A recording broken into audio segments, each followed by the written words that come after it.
ကျွန်တော်ကစီးတီးတစ်လုံးကိုကိုက်ရင်မင်းအတွက် strawberry ရတာလုပ်ပေးမယ်လို့ခပ်ပေါ်ပေါ်ပြောလိုက်တော့ကုချင်းဝမ်ကချက်ချင်းစိတ်လှုပ်ရှားသွားပြီးလှည့်ကြည့်လာတယ် strawberry နဲ့လည်းလုပ်လို့ရတာလားဒါပေါ့မင်းကြိုက်တဲ့အသီးမှန်သမျှအကုန်လုပ်လို့ရတယ်ကုချင်းဝမ်မျက်လုံးတွေတောက်ပသွားပြီးဒါဆိုအခုချက်ချင်းလုပ်ရအောင်ငါအခုပဲရွှန်းရှမ်းမျိုးကိုသွားပြီး strawberry သွားဝယ်မယ်လို့ဆိုတော့တယ်စားလို့မကုန်သေးတဲ့တကြားလုံးတုတ်ရှစ်တုတ်ကြံသေးတယ်လေကုံအောင်စားပြီးမှပြောတာပေါ့ရှစ်တုတ်ကခဏလေးနဲ့ကုံအောင်စားနိုင်ပါတယ်ငါတို့အခုပဲသွားကြရအောင်မင်းတကြားလုံးတုတ်တွေဒီလောက်များကြီးစားရင်ညကြရင်ညစာစားနိုင်အောင်မလားဒီညတကြားချိုချင်ဝက်နံရိုးကျော်လုံးမလို့လေ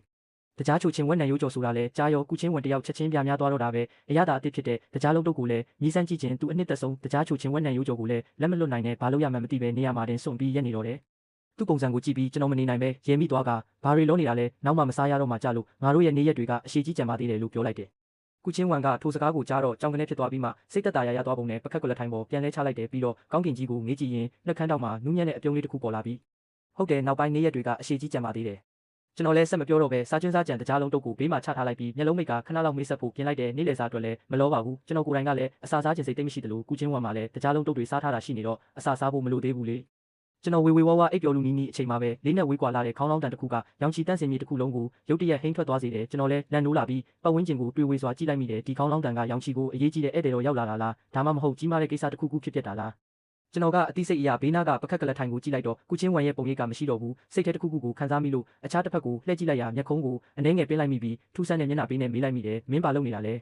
ကျွန်တော်ကကုချင်းဝမ်ရဲ့ဘေးမှာရက်နေတာဖြစ်ပြီးထိုအချိန်သူ့လက်ထဲမှာတော့ကျွန်တော်ခုနကစားလက်စားတဝက်ကြံနေတဲ့တကြားလုံးတုပ်ကိုကင်ထားတာဗျာကုချင်းဝမ်ကလည်းရောင်ချီတန့်စင်မြေမှာရုတ်တရက်ခေါင်းလောင်းတန်ထွက်လာလိမ့်မယ်လို့မထင်ထားပုံပဲလူနှစ်ယောက်ကတော့တယောက်ကိုတယောက်မျက်နှာချင်းဆိုင်ကြည့်နေကြတယ်မကြခင်မှာပဲကုချင်းဝမ်ကတကိုးလူမိတလို့စိတ်မလုံးနဲ့မျက်နှာပေးနဲ့ဂိုင်းမဟာခမ်းမရှိရာဘက်ကိုလှမ်းကြည့်လိုက်ပြီးဟိုစိမ့်ပြမြေခွေးဧကရီမင်းမြက်ရောက်လာတာထင်တယ်လို့တိုးတိုးလေးပြောရှာတယ်စိမ့်ပြမြေခွေးဧကရီမင်းမြက်လားကျွန်တော်မျက်တောင်ခတ်လိုက်မိတယ်ဒီနေရာကိုကူးပြောင်းရောက်ရှိလာတာ10နှစ်ရှိပြီဆိုပေမဲ့ကျွန်တော်ကြားဘူးတဲ့လူကအမှန်တကယ်ပဲတိတ်မများဘူးအများစုကရောင်ချီတန့်စင်မြေကလူတွေပဲလေဘာလို့လဲဆိုတော့ကျွန်တော်ကရောင်ချီတန့်စင်မြေကနေလုံးဝမထွက်ဘူးတလို့တာမန်လူတယောက်ဖြစ်ဟန်ဆောင်ကျင့်ကြံနေရလို့အပြင်ကလူတွေကိုတိဖို့လည်းမလိုလို့ပေါ့ဒါပေမဲ့စိမ့်ပြမြေခွေးဧကရီမင်းမြက်ကတော့ကျွန်တော်ကြားဘူးတဲ့အနှဲငယ်မြတော့ပွဲအမီတွေတဲကတခုပဲဘာလို့လဲဆိုတော့သူကအလွန်တရာကြော်ကြားလုံးလို့စိမ့်ပြမြေခွေးဧကရီမင်းမြက်ကကုချင်းဝမ်နဲ့တခစ်တဲတာဖြစ်ပြီးထိုအချိန်ကကုချင်းဝမ်နဲ့အမီချင်းဂုံချက်ချင်းတူညီခဲ့ပေမဲ့ယခုခါမှာတော့ကုချင်းဝမ်ထက်ပင်ပိုပြီးအရက်ရှိမျက်နှာကိုတုံဟုန်စေနိုင်စွမ်းရှိနေပြီကုချင်းဝမ်ကနှစ်ပေါင်းတောင်းချီကြအောင်တကားပိတ်ကျင့်ကြံနေခဲ့တော့ရောင်ချီတန့်စင်မြေကလူတွေကပဲဒီဘိုးဘေးကြီးကိုတတိယတက်နေကြပြီးအခြားအပြင်လူအများစုကတော့သူ့ကိုမေ့လူနီးပါးဖြစ်နေကြပြီးဒါပေမဲ့စိမ့်ပြမြေခွေးဧကရီမင်းမြက်ကတော့တခါမျှတကားပိတ်ကျင့်ကြံခြင်းမရှိဘဲနန်ကျင်ကျန်းကျိုးတခွင်မှာနှစ်ပေါင်းတောင်းချီတိုင်အောင်လှည့်လည်သွားလာခဲ့လို့သူ့အမိကကောင်းကင်နဲ့မြေကြီးအနက်ပိုးပြီးဟိန်းထွက်နေခဲ့တာစိမ့်ပြမြေခွေးဧကရီမင်းမြက်နဲ့ပတ်သက်ပြီးလူပြောများဆုံးကတော့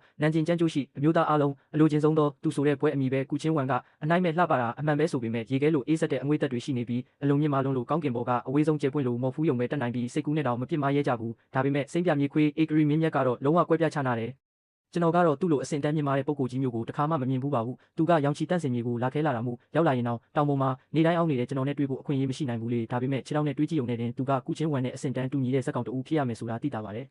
ကျွန်တော်ငေးမိုင်နေတော့မှပဲကုချင်းဝမ်ကနောက်ဆုံးကြံနေတဲ့တကြားလုံးတုပ်အနှဲငယ်ကိုပါဇက်ထဲအကုန်ထိုးထည့်လိုက်ပြီးဒီတစ်ခေါက်မင်းလဲလိုက်ခဲ့လို့ခက်အေးပြောလိုက်တယ်ကျွန်တော်အံ့အားသင့်စွာနဲ့သူ့ကိုကြည့်လိုက်မိတယ်ကျွန်တော်ကဘာသွားလို့ရမှာလဲ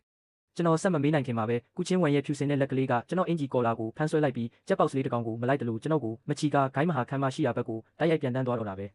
ဲလန်ခီမှာလွန်ခဲ့တဲ့10ရက်ကစိမ့်ပြမြေခွေးဧကရီမင်းမြက်ဟာကျွန်းတီအဆင့်ကနေတီးကျင့်စဉ်အဆင့်ကိုတက်လန်းအောင်မြင်သွားခဲ့တယ်ဒီတစ်ခေါက်ရောင်ချီတန့်စင်မြေကိုလာတာကကိစ္စနှစ်ခုရှိလိမ့်မယ်လို့ခန့်မှန်းရတယ်ပထမကရှန်ရင်လှုပ်ဝက်နေမြေကိစ္စကိုဆွေးနွေးဖို့ဒုတိယကတော့ငါ့ကိုသူ့ရဲ့ဓာတ်တိုင်းလှပြပြီးလာကြွားဖို့ပဲငါမင်းကိုစိမ့်ပြမြေခွေးဧကရီမင်းမြက်ရဲ့ဓာတ်တိုင်းကိုတွားကြည့်ခိုင်းမယ်မဟာခမ်းမကိုရောက်ရင်စကားတွေရှောက်မပြောနဲ့ငါဘေးမှာတေးသေးချာချာထိုင်ပြီးတေချာကြည့်တေချာလေးလာလို့သူကဆိုတယ်ကုချင်းဝမ်ကကျွန်တော်ကိုတခုခုအမှန်တကယ်တင်ပေးချင်နေတာပါဒါပေမဲ့စေးဝါဖော်ဆက်တဲ့အပိုင်းမှာတော့ကျွန်တော်ကတန့်စင်တဲ့အထွတ်ထိပ်အဆင့်ကိုရောက်နေပြီမို့သူကိုယ်တိုင်တော့ကျွန်တော်ကြောင့်အကျိုးကျေးဇူးခံစားနေရတာလေဓာတ်တိုင်းနှစ်တိုင်းလက်နက်ဆန်းနဲ့ရတနာပစ္စည်းစတာတွေကိုသူကမူလကလက်ဆောင်ပေးခြင်းပေမဲ့ပြန်တွေးကြည့်တော့ကျွန်တော်ကတာမန်လူဖြစ်ဟန်ဆောင်ကျင့်ကြံနေပြီးလေဟာနယ်တဲ့ပြန်တန်းတာကိုတော့ရည်ရွယ်ချက်ရှိဖုံးကွယ်ထားလို့ဝိညာဉ်စွမ်းအားနဲ့လှုပ်ဆော်ရတဲ့ထိုအရာတွေကိုသုံးနိုင်မှာမဟုတ်ဘူးလေဒါကြောင့်သူကျွန်တော်ကိုတင်ပေးနိုင်တာကအချို့သောတိုင်းကွက်တိုက်ကွက်တွေပဲရှိတော့တယ်ဒါပေမဲ့ထိုတိုက်ကွက်တွေကိုတွေးလိုက်ရင်ဒီနေ့မနက်ကဖြစ်ပျက်ခဲ့တဲ့ကိစ္စကိုသတိရစေလို့သူ့မျက်နှာလေးရဲကနေဖြစ်သွားရကထပ်မံတရုပ်ပြဖို့အမှန်တကယ်ရှက်ရွံ့နေမိတာကြောင့်စိမ့်ပြမြေခွေးဧကရီမင်းမြက်ရဲ့ဓာတ်တိုင်းကိုကျွန်တော်ကိုကြည့်ခိုင်းတာဖြစ်တယ်စိမ့်ပြမြေခွေးဧကရီမင်းမြက်ကဓာတ်တိုင်းကိုအဓိကကြင့်ကြံသူဖြစ်ပြီးလွန်ခဲ့တဲ့နှစ်ပေါင်းတောင်းချီကလေးကသူ့ထက်တစ်ဆင့်သာလွန်ခဲ့တ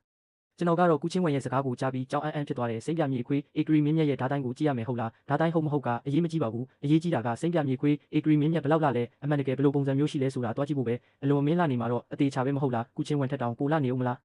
ကျွန်တော်စိတ်ထဲကအတွေးပေါ်လာရုံရှိသေးကုချင်းဝမ်ရဲ့ကိုဟန်ကအနှဲငယ်တုံခနဲ့ဖြစ်သွားတယ်သူအထင်ရှားကြားလိုက်ရတာဖြစ်ပြီးတခဏမျှပင်လိုက်ပို့မိတာကိုနောက်တရသွားပုံပဲဒါပေမဲ့ယခုခါမှာတော့နောက်ကျသွားပြီလေသူကကျွန်တော်ကိုခေါ်ပြီးဂိုင်းမဟာခန်းမှာတီရှိရာတောင်ထိပ်ကိုရောက်လာခဲ့ပြီးမဟာခန်းမရှိမှာလူအများပြားစုဝေးနေကြပြီဖြစ်ရာရောင်ချီတန့်စင်မြေကအကြီးကဲတွေနဲ့တပည့်တွေထုတ်ပြင်းစိမ့်ပြမြေခွေးအေဂရီမင်းညက်ရှိရာချမ်းရှန့်တောင်ကတပည့်တွေနဲ့လူပင်လယ်ဝေလျက်အလွန်စီကားတိုက်ညိုက်နေတယ်ကုချင်းဝမ်ကကျွန်တော်ကိုခေါ်ပြီးဆင်းသက်လိုက်တဲ့အခါရောင်ချီတန့်စင်မြေကတပည့်တွေရောချမ်းရှန့်တောင်ကတပည့်တွေပါမြေပြင်ပေါ်မှာဒူးထောက်ဝတ်ဆင်းကြပြီးရောင်ချီအေဂရီမင်းညက်ကိုဂါရဝပြုပါတယ်လို့တညီတညွတ်တဲ့အော်ဟစ်လိုက်ကြတယ်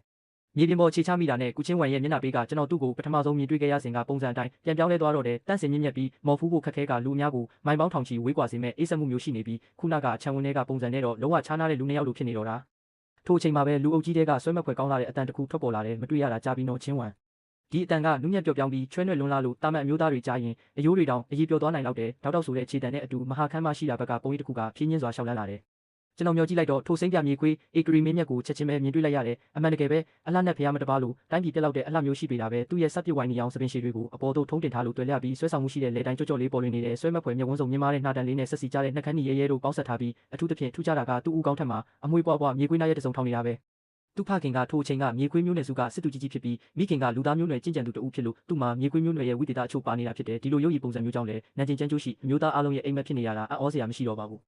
တာမန်ပါပဲတိတ်တော်လည်းမဟုတ်ပါဘူးအလှပရဆိုရင်ကုချင်းဝမ်နဲ့အစင်တန်းအတူတူပဲဆိုပေမဲ့ကျွန်တော်အကြိုက်ဆုံးကတော့ကုချင်းဝမ်ပဲဖြစ်နေသေးပါကုချင်းဝမ်ကသာအပြည့်စုံဆုံးအလက်နဲ့ဖျားမဖြစ်ပြီးလောကမှာပထမပဲ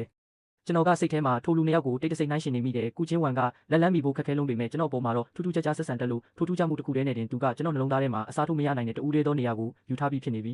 ဒေနာကကုချင်းဝမ်ကကျွန်တော်စိတ်ထဲကအတွေးကိုကြားလိုက်ရလို့ပပြင်းလေးနှစ်ဖက်စုကနေနီးမြန်းသွားကစိတ်ထဲမှာလူလဲလေးလို့ချိန်ဆလိုက်မိပေမဲ့မနေနိုင်ပဲနှုတ်ခမ်းတောင်ကိုကွေးလိုက်မိကသူတပားသတိမပြုမိနိုင်တဲ့အပြုံးလေးတစ်ခုပေါ်လာရပြန်တယ်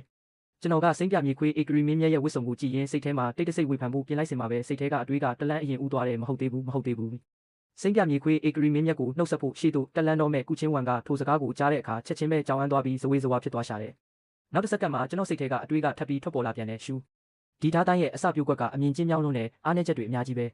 ကုချင်းဝမ်ကအစပိုင်းမှာကြောင်သွားပေမဲ့ချက်ချင်းပဲသဘောပေါက်သွားကဒေါသတကြီးနဲ့စိတ်ထဲမှာကျွန်တော်ကိုအကြိမ်ပေါင်းထောင်တောင်းမကချိန်ဆလိုက်တော့တာပဲလူရှုပ်လေးငါကမင်းကိုဟိုဟိုဒီဒီရှောက်ကြည့်နေတယ်အောက်မိတာမင်းကဓားတိုင်းကိုဝေဖန်နေတာကိုကုချင်းဝမ်ကစိတ်ထဲကအပြစ်တင်လို့စိတ်ကိုဖိနှိပ်လိုက်ပြီးကျွန်တော်ကိုဂရုမစိုက်တော့ပဲရှေ့သို့ရှောက်လန်းလာတဲ့စိမ့်ပြမြေခွေးအေဂရီမင်းညက်ထံသို့မျက်လုံးလဲကြည့်လိုက်တော့တယ်